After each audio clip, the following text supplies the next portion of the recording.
The Indiana Fever. Kelsey, Money Mitch, put them in a ditch. Lexi Holt taking over. Aari McDonald and her farm giving me assists, giving me steals. 5 assists for Aari McDonald. Oh yeah. Oh yeah, we're ready. We are ready. The Indiana Fever beat the Washington Mystics in the first game of the Commissioner's Cup, 85-76. Everyone thought the Indiana Fever season was already spiraling toward disaster. The moment Caitlin Clark went down with an injury, the critics started lining up, ready to deliver the final blow. The headlines weren't subtle, the commentators didn't hold back. Without Clark, the Fever were done. That was the widespread consensus. And for a few agonizing games, it looked like the critics were right. But then something happened that completely flipped the script. For both of you, just getting your first win after a 3-game losing streak, how did it feel? I mean, I'm just proud of our group for staying with it. Obviously, we can't control injuries, we can't control any of that, but I think we had 2 really good practices this week, and to be able to come out and get a win after that, I'm just proud of us for fighting, and also just really proud of Aari for coming out and providing just some incredible minutes, 27 minutes, and she was ready. She stayed ready, and we needed every single one of those, and just really proud of the group today. When the Washington Mystics walked into the arena on June 3rd, they weren't preparing for a fight. They expected to face the same broken Indiana squad they had bullied just days earlier. But instead of a defeated team, they found a storm waiting for them. This wasn't just a basketball game. This was payback. And what unfolded on that court would leave the entire league stunned, while silently rewriting the Fever's future. I'll say it. Fire Stephanie White. Oh boy. You have to understand the disrespect leading up to this game to fully grasp the magnitude of Indiana's revenge. The Mystics had embarrassed the Fever on May 28th, walking into CFG Bank Arena and treating Indiana like they didn't even belong on the same court. The Mystics played with that smug, unshakable swagger that screamed, "We own you." Sophie Cunningham got shoved around, physically bullied during the preseason, and humiliated all over again during their regular season meeting. It wasn't just physical domination, it was psychological warfare. Fever down, you know it's coming. Bow, bow, bow! On to the next. Woo! Feels good, baby. Woo! Making them good, kind of baby. That's a good-looking dog. Woo! Happy day. Even worse, the entire WNBA community was starting to pile on. The narrative became louder with every loss. Commentators openly questioned head coach Stephanie White's leadership, with some fans even calling for her job. Pundits debated whether Indiana should essentially just pack it in for the season. The Mystics, meanwhile, casually circled the June 3rd rematch on their calendar, fully expecting another easy win against what they assumed would be a broken and hopeless opponent. Indiana Fever lose to a young Washington Mystics team, 83-77. Look lost without Caitlin Clark. Before we go any further, if you're enjoying this kind of in-depth breakdown that you won't hear on the mainstream outlets, smash that like button, subscribe to the channel, and drop your thoughts in the comments. Your support allows us to bring you stories the way they deserve to be told. Raw, unfiltered, and detailed. Now, let's get back to it. And that's Kiki Arafin, and I got to tell you, here we go with the smiling like you've done. I don't get it. This is the worst part of the WNBA. It is. The catalyst for this downward spiral came on May 26th, when Caitlin Clark suffered a left quad strain against the New York Liberty. It was an immediate gut punch, not just for the Fever, but for their entire fan base. Without their superstar, the team quickly unraveled, losing back-to-back-to-back games. First came the Liberty loss. Then the Mystics administered that humiliating beatdown. Finally, the Connecticut Sun piled on, handing Indiana their 3rd straight loss in less than a week. This was a absolute embarrassment. An embarrassing performance from the Indiana Fever. For the outside world, it was confirmation of everything they'd been predicting. The Indiana Fever weren't a real team without Caitlin Clark. The whispers turned into shouts. One-player team. Zero depth. No real leadership. And those criticisms weren't just being tossed around by talking heads. Even loyal fans started questioning whether the team had enough heart to survive this stretch. Fever had the first 4. Washington has rattled off 8 in a row. Indiana's missed 5 straight shots. Mitchell catch and shoot and ends it with a 3. Great screen on the baseline by Bonner. She's point guard of the future for them. Mitchell turns the corner, gets inside, and lays it in. Good Mitchell. I'm telling you, Pat, what am I going to say about Mitchell? Internally, though, something very different was brewing. While everyone else was preparing their eulogies for Indiana's season, the players and coaching staff were quietly rallying behind closed doors. The Fever weren't breaking. They were recalibrating.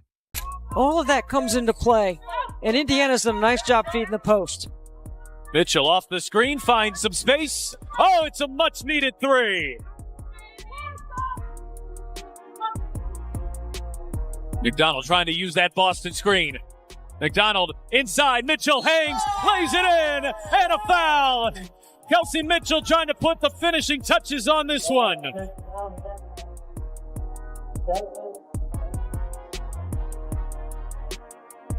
This is the part most people miss. While the media dissected every flaw and weakness, the Fever were grinding in practice. The coaching staff, led by Stephanie White, emphasized fundamentals. Every drill, every film session was laser-focused on one goal: building a team that didn't rely on one superstar to carry them. The energy inside that locker room wasn't defeat. It was determination.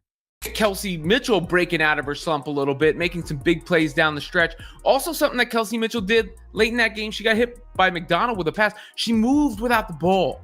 And Kelsey's the kind of player you can give her the ball and let her cook, clear out, but also it's going to make her tough to guard when she is able to be active without the ball in her hands. So that was a good sign, I think, for the Fever's offense and some of that motion offense that Stephanie White is trying to instill. Players who had once depended on Clark's playmaking were forced to step up, take on more responsibility, and grow into roles they weren't used to. Younger players embraced more minutes. Bench players studied extra tape. Veterans locked in on executing offensive sets with precision. The entire squad understood that nobody outside of their building believed in them, and that underdog mentality became fuel. Kelsey Money Mitch, oh yeah. Take us home, Kels. Take us home. 24 points, 3 assists, 2 rebounds. It feels good to be coming here to you after this game. By the time June 3rd arrived, the Mystics had no idea what they were walking into. They were preparing for the same beaten-down Indiana team they humiliated before. What they got instead was a team that had spent every moment of their losing streak sharpening their weapons, waiting for the exact moment to strike back. Lexi Hull, who continues to shine. I mean, Lexi Hull has just been terrific this season. She is shooting the ball at an unbelievable clip. Talk about drawing fouls. Talk about energy. Talk about plus minus not being a deceiving stat. That is the case with Lexi Hull, who's plus 19 in this game, and it feels completely accurate, right? I mean, she's shooting 57% from 3 on the season going in, 52% from the field. I believe that's going in as well, but regardless, you get the point. Shooting the ball well. Kelsey Mitchell wasn't new to pressure. She had been the heart and soul of the Fever franchise for nearly a decade. But this moment was different. With Clark out, every defensive scheme was zeroed in on her. Every possession was hers to orchestrate or break. Most players would have cracked under that weight, but Mitchell turned it into her defining moment. Lexi Hull, 14 points, 6 rebounds, 4 assists. Lexi Hull, taking it off the dribble, taking it off the dribble, reverse layup. Lexi Hull, what got into you today, Lexi? What got into you in that third quarter? Holy smokes. Lexi Hull. Dude, Lexi Hull taking Sonia Citrone off the dribble. Yeah, she's like that. Lexi Hull, reverse layup. Okay, Lexi, go on with your bad self. Go on with your bad self. From the opening tip, you could see it in her eyes. Mitchell attacked the Mystics' defense relentlessly, not with reckless hero ball, but with surgical precision.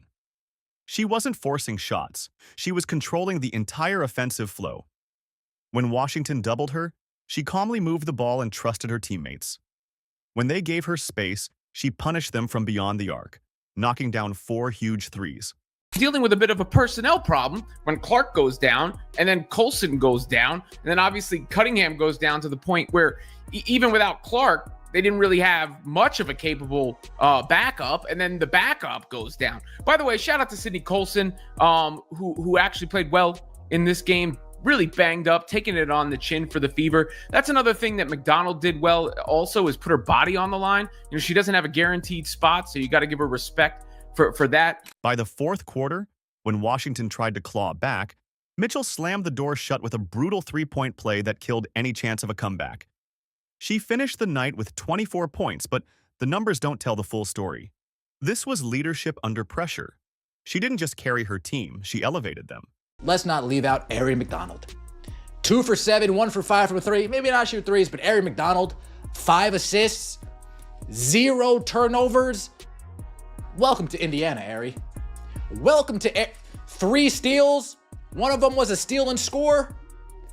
Folks, you know what they say, first impressions mean everything. And Aari McDonald, first impression, I'm calling up Ronald right now.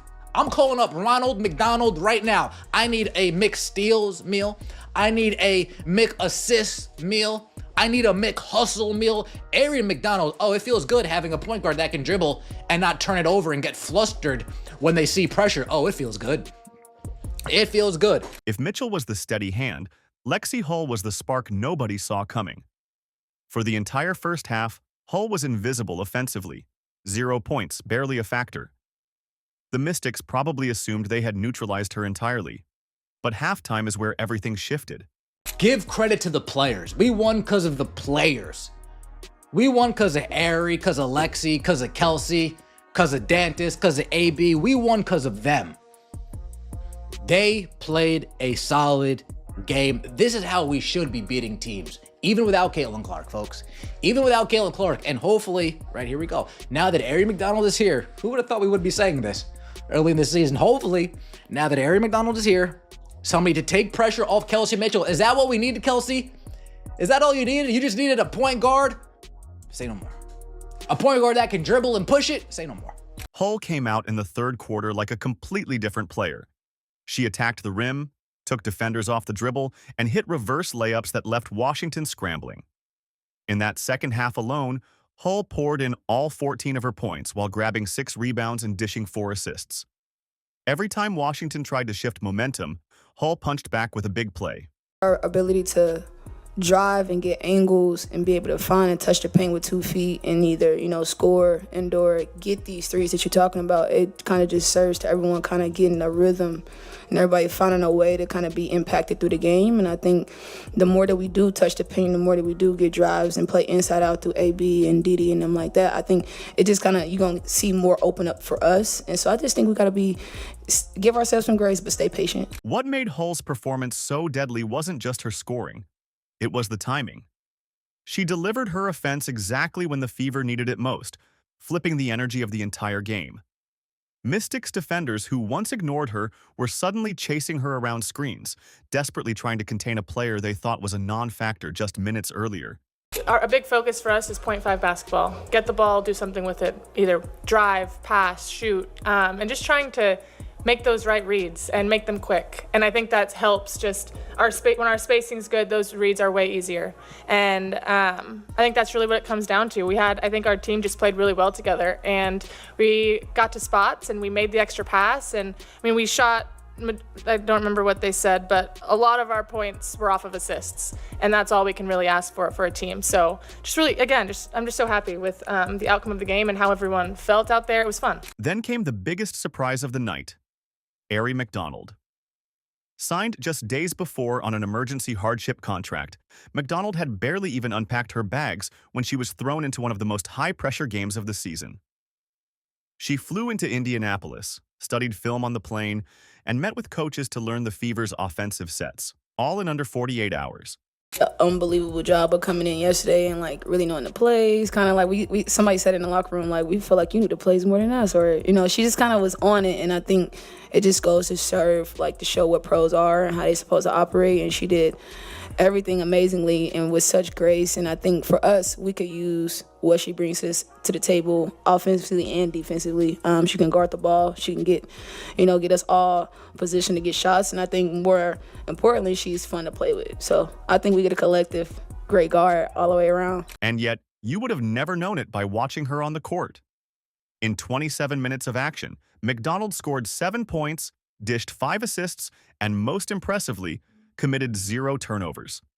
She disrupted Washington's entire offensive flow by drawing 3 offensive fouls in her first 8 minutes on the floor. Her defensive tenacity immediately earned her respect from her new teammates and coaching staff. We did a good job of trying to kind of stay in it, because when people score on you, you don't know how to stop it at times. And I think that we just stayed really, really resilient, because it could have went the opposite way. We would have had another conversation, but I think we did a good job of staying grounded when they did make that run. And I believe that our team trusts one another in order to make and get stopped. So it's a collective effort. McDonald didn't just survive her debut. She thrived under the pressure. Her ability to control the ball, set up teammates, and play suffocating defense gave the Fever something they've desperately needed all season: reliable point guard depth behind Clark. And just like that, she went from emergency backup to critical piece of Indiana's rotation. The real magic of this game wasn't any single performance. It was how the entire team suddenly clicked.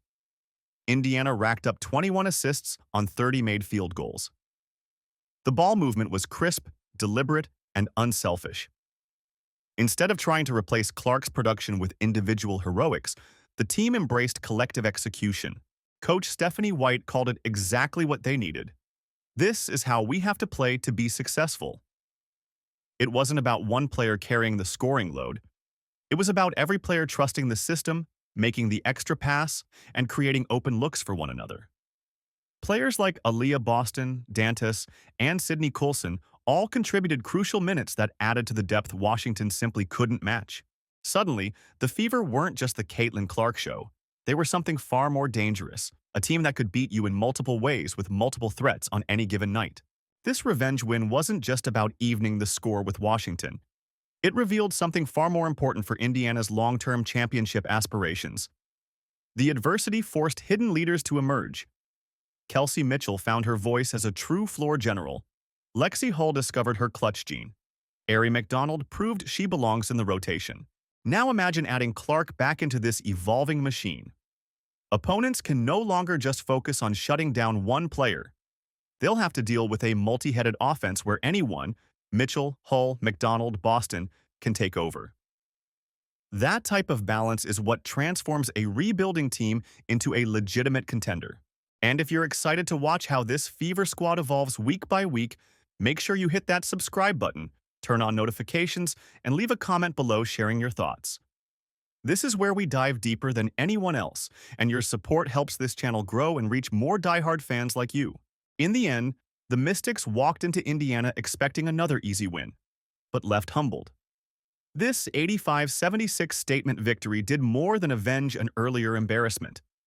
It officially announced that the Indiana Fever are no longer a one-woman show.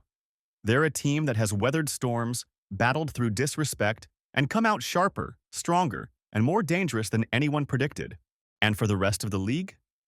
The scariest part is this: Indiana hasn't even hit its full potential yet. The Bullies might have started this fight, but the Fever are the ones finishing it.